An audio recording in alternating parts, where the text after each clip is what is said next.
तो चलिए हम लोग BTTH के एपिसोड 86 का नोवेल एक्सप्लेनेशन स्टार्ट करते हैं। इस एपिसोड के स्टार्टिंग में हम लोग देखते हैं कि जियान सोच रहा है कि इस मैग्मा वर्ल्ड के नीचे आखिर कैसा एग्जिस्टेंस है जिसे एक डाउजुन भी डर रहा है। तियानहुआन जुंजे जियान को बोलते हैं कि तुम यहाँ पे प्रैक्टिस कर सकते हो, यहाँ पे वो मैग्मा क्रिएचर नहीं आ पाएंगे और तुम अपनी जब तक फुल स्ट्रेंथ रिकवर कर ले रहे हो तब हम लोग यहाँ से बाहर निकलेंगे। यहाँ से बाहर निकलते वक्त मैं तुम्हारी मदद करूँगा, क्योंकि एक बार तुम्हारा सामना उस डाउजुन लेवल के क्रिएचर से हो गया तो उससे बचना तुम्हारे लिए मुश्किल हो जाएगा। और अभी मेरा स्ट्रेंथ भी बहुत कम हो चुका है। तियानहुआन जुंजे कैसे बात सुन के जियान उन मॉन्स्टर कोरो को निकालता है जिसको उसने उन क्रिएचर से पाया था। इन क्रिएचर को देख के तियानहुआन जुंजे हंसते और बोलते हैं, बहुत अच्छा, मुझे विश्वास नहीं होता रहा है कि तुम उस क्रिएचर की मिस्ट्री को भी जान जाओगे और वो कोर भी पालोगे। ये कोर बहुत ज़्यादा फायर एनर्जी से भरा हुआ है। इस कोर के साथ अगर तुम प्रैक्टिस करते हो तो तुम कम टाइम में दोगुना लाभ पाओगे। तियानहुआन जुंजे की ऐसी बातें सुनकर जियान भी हंसता है और बोलता है, ठीक है, मैं अभी प्रैक्टिस कर ले रहा हूँ, आप अभी रेस्ट कर सकते हैं। तियानहुआन जुंजे रेस्ट करने लगते हैं और जियान प्रैक्टिस करता है और कुछ देर के बाद जियान अपनी फुल स्ट्रेंथ को रिकवर कर लिया था, क्योंकि उसने अपनी बहुत सारी स्ट्रेंथ ख़त्म कर दी थी उस क्रिएचर से लड़ते टाइम। जियान को बाहर जाने के लिए तैयार होते देख तियानहुआन जुंजे भी बहुत खुश होते हैं और बोलते हैं, आखिर बहुत सालों बाद मैं बाहर की दुनिया देख पाऊँगा। हेवन का आशीर्वाद अभी भी मेरे पास है। तियानहुआन जुंजे जियान को बोलते हैं, ऐसे वो मेरा स्केलेटन भी तुम अपने पास रख सकते हो, क्योंकि डाउन लेवल का स्केलेटन तुम्हारे लिए बहुत काम का हो सकता है और हो सकता है ये तुम्हें मेरी बॉडी दिलाने के टाइम भी मदद करे। जियान उनकी बातें सुन के वो कंकाल अपने पास तियानहुआन जुंजे का रख लेता है और वो तियानहुआन जुंजे का स्पेस रिंग अपने हाथों में पहन लेता है। तियानहुआन जुंजे बोलते हैं, ठीक है, तो मैं तुम्हारे स्पेस रिंग में आ जाता हूँ। और वो स्पेस रिंग में आ जाते हैं और वो दोनों बाहर जाने के लिए तैयार हो जाते हैं। जैसे ही जियान बाहर जाने के लिए तैयार होता है, तियानहुआन जुंजे ने अपने रिंग से एक स्पेशल टाइप का बैरियर जियान के ऊपर बना देते हैं, जिसकी वजह से वो मैग्मा क्रिएचर जियान को और तियानहुआन जुंजे को डिटेक्ट नहीं कर पा रहा।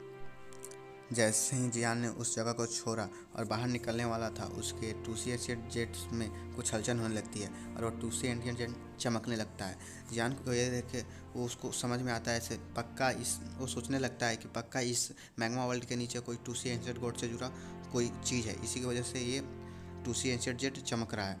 लेकिन जियान सोचता है कि अभी मैं इन मैग्मा क्रिएचर से ही नहीं लड़ पा रहा हूँ, तो वो एग्जिस्टेंस जिसके बारे में तियानहुआन जुंजे ने मुझे बताया है उससे मैं कैसे लड़ पाऊँगा। इसलिए अभी मुझे यहाँ से जान बचा के बाहर निकलना ही मेरे लिए प्राथमिकता रहेगी। इसलिए वो सोचता है, ऐसे अगर मैं ताकतवर हो जाऊँगा उसके बाद मैं यहाँ पे आके एक बार ज़रूर चेक करूँगा। और मैं तुम लोग को बता दूँ, जियान यहाँ पे आता है जब वो डाउसन पे चला जाता है और कुछ देर के बाद जियान वहाँ पे पहुँच जाता है जहाँ पे उसने अपनी हैबिचुआन रूलर को गाड़ा था। और वहाँ पे पहुँचने के बाद तुरंत उसके रिंग से तियानहुआन जुंजे बाहर निकलते हैं और बोलते हैं, ऐसे बहुत सालों बाद मैं बाहर की दुनिया देखने वाला हूँ, आज मैं बहुत खुश हूँ। बच्चे, अगर तुम नहीं आते तो मैं हमेशा के लिए इस दाव की कॉन्टिनेंट से ख़त्म हो जाता। मैं तुम्हारा ये आभार हमेशा के लिए याद रखूँगा, पर अभी के लिए मेरा सोल बहुत वीक हो चुका है, इसलिए मुझे थोड़ी आराम करनी चाहिए। इसलिए तुम मेरा फ्लेम क्रिएशन स्किल को प्रैक्टिस कर सकते हो, उसमें अगर तुम्हें कोई प्रॉब्लम होगी तो तुम मुझसे पूछ लेना। जियान उनको ग्रीट करता है और बोलता है, ठीक है एल्डर, जैसे आप कहें। जियान वहाँ पे बैठ के 6 जॉइंट बॉडी फुलिंग रूलर का पहले प्रैक्टिस कर लेता है और वो प्रैक्टिस करने के बाद वो तियानहुआन जुंजे का सबसे फेमस डाव स्किल्स फ्लेम क्रिएशन स्किल को भी प्रैक्टिस करता है। इसको प्रैक्टिस करने के बाद जियान को समझ में आता है कि अभी तक वो फ्लेम को जिस टाइप से कंट्रोल कर पा रहा था, वो अगर इस टेक्निक से कंट्रोल करे तो उसकी डाउकी भी बहुत कम होगी और वो जल्दी एग्जॉस्ट भी नहीं होगा। जियान अंदर अंदर बहुत खुश भी हो रहा था, क्योंकि इस मैग्मा वर्ल्ड के नीचे से एक उसे बेबी फॉलन हार्ट फ्लेम मिल गई जो जियानन एकेडमी के एंशिएंट टावर के प्रॉब्लम को दूर कर देगा। दूसरे उसके पास एक डाउजन का सोल मिल गया जो उसको भविष्य में बहुत मदद करेगा। और तीसरा, उसको एक तियान क्लास की हाइट टेक्निक जिसको अपने ज़िंदगी में अभी तक नहीं देखा था वो भी मिल गई, तो वो बहुत खुश हो रहा था। कुछ ही देर के बाद हम देखते हैं जियान जहाँ पे प्रैक्टिस कर रहा था वहाँ पे एक गोल्डन कलर की आकृति तेज़ी से आ रही थी। जियान उसको देख के तुरंत पहचान लेता है, वो आकृति और कोई नहीं, वो फर्स्ट एल्डर सुखियान थे। फर्स्ट एल्डर सुखियान जियान के पास आते हैं और जियान को पहले तो वो देखते हैं और देखने के बाद बोलते हैं, क्या तुमने इतनी जल्दी अपना 1 स्टार अब बढ़ा लिया? मैं भी अपने जब प्राइम पे था तो मुझे 1 स्टार बढ़ाने में ऑलमोस्ट 1 साल लग जाते हैं, लेकिन तुमने जस्ट 2 महीनों में ही 1 स्टार अपना बढ़ा लिया। तुम पक्का एक मॉन्स्टर हो जिसका कोई मुकाबला नहीं कर सकता। जान उनकी बातों को सुनता है और उसके बाद वो अपने हाथों से एक पॉइंट निकालता है, वही पॉइंट जो सुखियान ने उनको दिया था। और उस पॉइंट को जब फर्स्ट एल्डर सुखियान उसे देखते हैं तो उसमें फॉलन फ्लेम था। फॉलन फ्लेम को उसमें देख के फर्स्ट एल्डर सुखियान बहुत गुस्सा में आते हैं और वो बोलते हैं ये तुमने क्या किया, तुमने अपना फॉलन फ्लेम इसमें रख दिया, इसकी वजह से तुम्हें बैकलेस का सामना करना पड़ेगा और तुम कभी भी डाउ से ऊपर के लेवल में नहीं जा पाओगे। जियान उनको ये देख के गुस्से में देख के वो बोलता है एल्डर रुकिए रुकिए, मैं आपको बता रहा हूँ, ये आप ध्यान से देखिए इस फ्लेम को, ये वो फ्लेम नहीं है जिसको मैंने रिफाइन किया था। आप देखिए ये अगर वो फ्लेम होता तो वो इतना कमज़ोर क्यों होता। जियान की ऐसे बातें सुन के फर्स्ट सुखियान उस पॉन्ड में पड़े फॉलन हार्ट फ्लेम को बहुत बारीकी से देखते हैं और पाते हैं कि हाँ ये फॉलन हार्ट फ्लेम बहुत कमज़ोर है। तो फर्स्ट सुखियान अचानक बोलते हैं क्या ये एक दूसरा फॉलन हार्ट फ्लेम है। तो जियान बोलता है हाँ ये दूसरा फॉलन हार्ट फ्लेम है जो मुझे इस मैग्मा वर्ल्ड के नीचे मिला। जियान की ऐसी बात सुन के फर्स्ट सुखियान बहुत खुश हो जाते हैं और वो बोलते हैं ऐसे हाँ अब मैं अगर मुटियान जी यहाँ पे आ रहे हैं तो मैं उनको बता पाऊँगा से हाँ मैंने अपने इनर एकेडमी का जो फॉलन हार्ट फ्लेम था वो गंवाया नहीं है बल्कि इनर एकेडमी के पास ही हैं।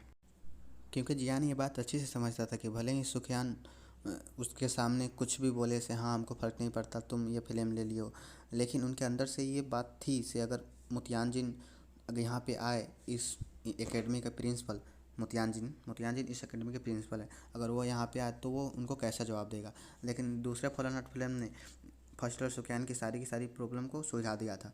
इसके बाद वो बोलते हैं सुखियान फर्स्ट और सुखियान बोलते हैं जियान जो हमारे प्रिंसिपल है मुतियान जिन वो भी इस मैग्मा वर्ल्ड के नीचे आए थे लेकिन उन्होंने भी इस बेबी फॉलन हार्ट फिल्म को डिटेक्ट नहीं किया था, तो तुम कैसे इसको डिटेक्ट कर पाए। ये बात सुन के जियान उनको बोलता है ऐसे हाँ क्योंकि मैंने इस एक फॉलन हार्ट फिल्म को पहले ही रिफाइन कर लिया था, इसी की वजह से मैं इस दूसरे फॉलन हार्ट फिल्म को डिटेक्ट कर पाया और वहाँ पर जाके मैंने ले लिया। और ये दूसरा फॉलन हार्ट फिल्म बहुत कमज़ोर था, इसी की वजह से मैंने इसे आसानी से ले लिया, नहीं तो मैं मारा भी जा सकता था। फर्स्ट सुकैन ऐसी बातें सुन के वो भी मुस्कुराते हैं और वो बहुत खुश लग रहे थे और वो बोलते हैं ऐसे चलो यहाँ पे तुम्हें रहते हुए बहुत टाइम चला गया और वहाँ पे वो छोटी लड़की और लिटिल फेरी डॉक्टर मुझ पे बहुत गुस्सा कर रहे थे कि तुमने इतनी बड़ी मैग्मा वर्ल्ड में उसे अकेले कैसे जाने दिया, और वो बार बार आके हमसे तुम्हारे बारे में पूछने लग रहे थे। जियान फर्स्ट सुकैन की ऐसी बातें सुन के जियान हंसने लगता है और बोलता है ठीक है चलिए हम चलने के लिए तैयार हैं। और वो फर्स्ट सुकैन बोलते हैं हाँ और एक और बात तुम्हें बताना है कि जो हैंग फैंग है उसने डेमन फिल्म वैली को ज्वाइन कर लिया है और वो डेमन फिल्म वैली में सारे ब्लैक कॉर्नर रीजन के एक्सपर्ट को बुला के एक मीटिंग बैठा रहा है और ये जाओ गेट पे आक्रमण करेगा और जाओ गेट के बाद ये जीनियर अकेडमी पे आक्रमण करने के लिए प्लान बैठा रहा है। फर्स्ट सुकैन की ऐसी बातें सुनकर जियान बोलता है क्या वो हैंगफैंग अभी तक मरा नहीं, वो बहुत महत्वाकांक्षी आदमी है क्योंकि जब वो दोनों गार्डियन यहाँ पे आए थे तो वो दुम दबा के यहाँ से भाग गया था और वो अभी भी जाओ गेट और जीनियर अकेडमी पे आक्रमण करने से बाज नहीं आ रहा है। तो चलिए अब उसका खेल ख़त्म करूँगा, उसने जो मास्टर के साथ किया था मैं उसका बदला ज़रूर लूँगा।